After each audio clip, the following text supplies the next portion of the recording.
और इसी बीच बड़ी खबर दिल्ली से आ रही है, जहां पर संसद सत्र को लेकर इस वक्त की बड़ी खबर, विपक्ष के 33 सांसद इस सत्र से निलंबित किए गए। जहां अधीर रंजन चौधरी समेत 32 सांसद निलंबित किए गए हैं। हंगामे की वजह से निलंबित इन सांसदों को किया गया है। बड़ी जानकारी, बड़ी खबर दिल्ली से आपको बता दें, जहां संसद सत्र को लेकर इस वक्त की बड़ी खबर, विपक्ष के 33 सांसद इस सत्र से निलंबित किए गए हैं। जी हां, अधीर रंजन चौधरी समेत 32 ऐसे सांसद हैं जिनको निलंबित किया गया है और ये तमाम सांसद विपक्ष के हैं और इन 33 सांसदों को इस सत्र से निलंबित कर दिया गया है। जो इसके पीछे की वजह बताई जा रही है वो हंगामा है और हंगामे के चलते 33 सांसदों को इस सत्र से निलंबित किया गया है। तो बड़ी खबर बता दें दिल्ली से आपको, जहां पर 33 सांसदों को निलंबित किया गया है।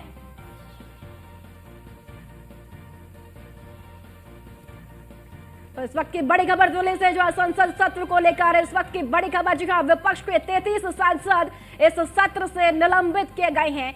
अधीर रंजन चौधरी समेत 32 सांसद निलंबित किए गए। तो निलंबित करने के पीछे की जो वजह है वो हंगामा बताया जा रहा है। सदन में इन सांसदों के द्वारा हंगामा किया गया, सदन की कार्रवाई को बाधित किया गया, जिसके चलते इन 33 सांसदों को निलंबित किया गया है। जी हां, हंगामे की वजह से 33 सांसदों को निलंबित किया गया है। तो बड़ी खबर दिल्ली से, जहां विपक्ष के 33 सांसद इस सत्र से निलंबित किए गए हैं। जी हां, अधीर रंजन चौधरी समेत 32 ऐसे सांसद हैं जिनको सत्र से निलंबित किया गया है। हंगामा, इसके पीछे की वजह बताई जा रही है। हंगामे की वजह से इन 33 सांसदों को निलंबित किया गया है। सदन की कार्यवाही के दौरान सदन को बाधित किया गया, हंगामा किया गया सदन के दौरान और इसी वजह से 33 सांसदों को निलंबित कर दिया है। और इसी खबर पर ज्यादा जानकारी के साथ पीयूष तिवारी हमारे संवाददाता जुड़ चुके हैं। पीयूष, इस पूरे मामले में क्या जानकारी आपके पास? 33 सांसद विपक्ष के जिन्हें निलंबित किया गया है सदन से।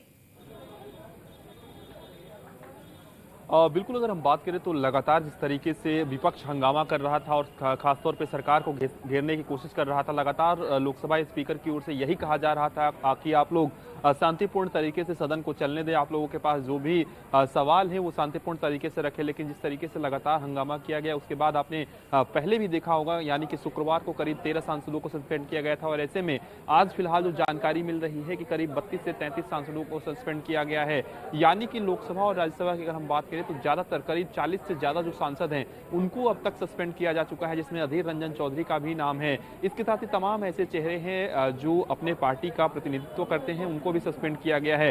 हालांकि जो संसदीय कार्य मंत्री है प्रहलाद जोशी, उन्होंने बकायदा एक प्रस्ताव दिया और उस प्रस्ताव के बाद लोकसभा स्पीकर ने इस तरीके का एक्शन लिया है। सबसे बड़ी बात है कि विपक्षी जो दल हैं, उनके सांसद हैं जिनको खासतौर पर सस्पेंड किया गया है, उनका कहना है कि हम सिर्फ सरकार से सवाल पूछ रहे थे और खासतौर पर सुरक्षा के सेंध मामले में हम सरकार से सवाल पूछ रहे थे, लेकिन सरकार जवाब नहीं दे रही है। हालांकि प्रधानमंत्री की अगर हम बात करें या उससे पहले आपने देखा कि गृह मंत्री अमित शाह ने सीधे तौर पे कहा कि ये पूरा मामला संसद की सुरक्षा से जुड़ा हुआ है और किसी भी तरीके से संवेदनहीन नहीं होना है, संवेदनशील तरीके से इस पूरे मामले को सरकार भी देख रही है। और ये चूंकि मामला लोकसभा सचिवालय का है तो लोकसभा सचिवालय भी इस पूरे मामले में एक्शन ले रहा है। आपने देखा होगा कि जब शुक्रवार को तमाम जो सांसद सस्पेंड किए गए थे उसके बाद किस तरीके से तमाम स्टेटमेंट भी आए और बाकायदा लोकसभा स्पीकर ने तमाम सांसदों को एक पत्र भी लिखा था और बताया था कि इस पूरे मामले में सभी सांसदों को एकजुट होना पड़ेगा और कहीं ना कहीं पूरी तरीके से इसको संवेदनशील तरीके से इस पूरे मामले को टैकल करना होगा।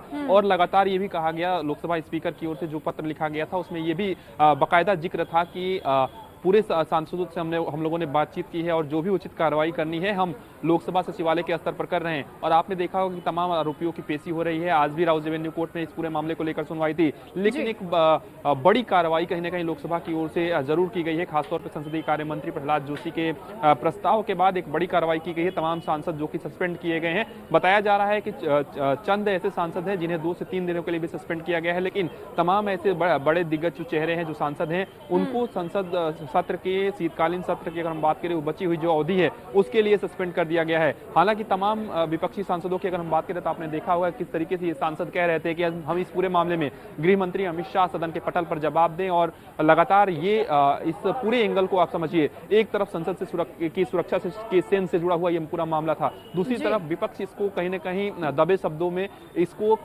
सीधे तौर पर बेरोजगारी से इस पूरे मामले को जोड़ रहा था। हालांकि ये पूरा मामला संसद से जुड़ा हुआ था, ऐसे में पूरी तरीके से सेंसिटिव चीजें हैं और कहीं ना कहीं सरकार इस बात को बखूबी जानती है। विपक्ष लगातार हंगामा कर रहा है और सांसद कर रहे थे और इसी कारण तमाम सांसदों पर इस तरीके की कार्रवाई हुई है। हालांकि अभी भी शीतकालीन सत्र पे कुछ दिन बचे हुए हैं। ऐसे में देखने वाली बात होगी कि विपक्षी सांसदों की ओर से क्या सफाई पेश की जाती है या सफाई नहीं पेश की जाती है। अगर सफाई पेश भी की जाती है तो क्या कुछ कहा जाता है, क्योंकि अभी भी तमाम जो सांसद कह रहे हैं वो कह रहे हैं कि हमने किसी भी तरीके से कोई गलत काम नहीं किया है। विपक्ष के सांसदों की अगर आप बात सुनेंगे तो उन्होंने कहा कि जिस बीजेपी के सांसद ने वो पास जारी किया उस सांसद को क्यों नहीं सस्पेंड किया गया, जिस पास की वजह से तमाम जो आरोपी है वो संसद भवन में एंट्री कर लिए, उनको भी अब तक क्यों नहीं सस्पेंड किया गया। तो सीधे तौर पे अभी भी आरोप प्रत्यारोप की राजनीति चल रही है। फिलहाल करीब 40 से ज्यादा यानी करीब 46 से 47 सांसदों को सस्पेंड किया जा चुका है अब तक।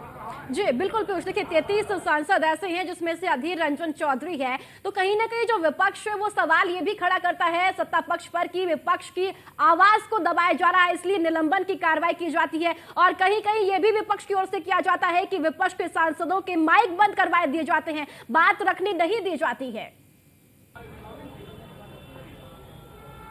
देखिए आमतौर पे जब पिछली बार खासतौर पे जब जो पुराना संसद भवन है वहाँ पे इस तरीके की बातें होती हैं और राहुल गांधी ने भी बाकायदा इसका जिक्र किया था और ना सिर्फ भारत में जिक्र किया था बल्कि विदेशी पटल पर भी इस बात का जिक्र किया था, जिसका भारतीय जनता पार्टी के तमाम नेताओं ने खंडन किया था और खासतौर पर बीजेपी के सांसदों ने खंडन किया था कि यहाँ पे किसी भी तरीके से किसी भी सांसद को अनुमति है बोलने की, किसी भी सांसद की आवाज नहीं दबाई जाती है। लेकिन सबसे बड़ी बात है कि ये पूरा मामला कोई आम मामला नहीं है, संसद की सुरक्षा से जुड़ा हुआ मामला है।